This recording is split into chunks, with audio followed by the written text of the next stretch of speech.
All right, so let's take a look at this problem here. It says a projectile is launched from ground level with an initial velocity of v0 feet per second.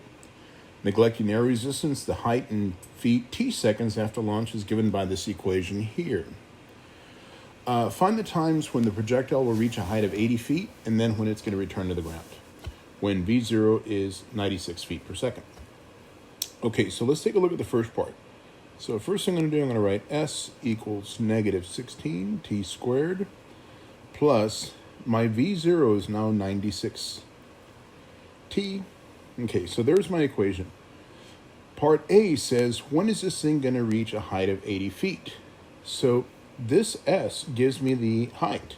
So now my height is 80 equals negative 16t squared plus 96t. And what I want to do is I want to go ahead and solve this equation for the letter t.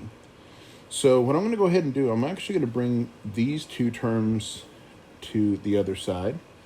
So now I'm going to have a positive 16t squared, a minus 96t, the 80 was already there, and now this is equal to 0.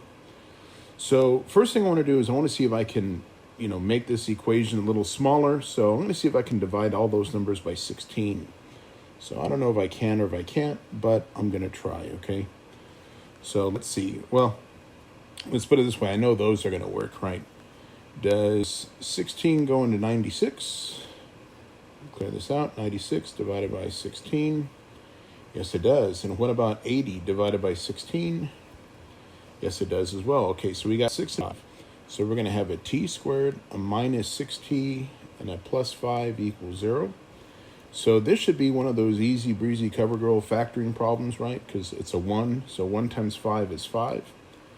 I'm thinking of all the numbers that I know multiply to 5, and it's just either 1 and 5 or negative 1 and negative 5. And I'm looking for the pair that's going to give me a negative 6. So these will work. So we can say that's a t minus 1 and a t minus 5 equals 0, right? I'm just using those two numbers right here. And then we can set each part equal to 0.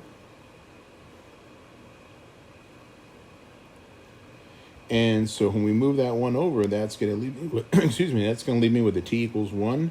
When I move that 5 over, that's going to leave me with a t equals 5.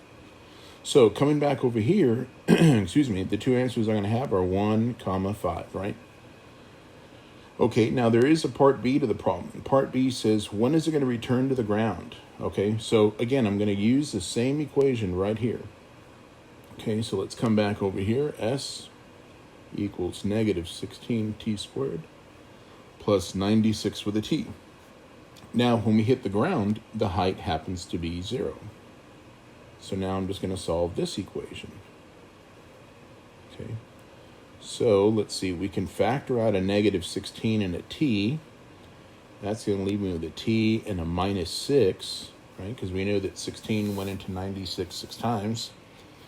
And then I can just set each part equal to 0. So negative 16t equals 0, and t minus 6 equals 0. So when I move that 6 over, that's going to leave me with a 6. When we divide by negative 16, that's going to leave me with a t equals 0, right? So let me come back to the question. And it says, when is it going to return to the ground, right? So again, it's at the ground when we start off, and then it hits the ground again 6 seconds later. So the answer I'm really looking for in part B would be t equals 6.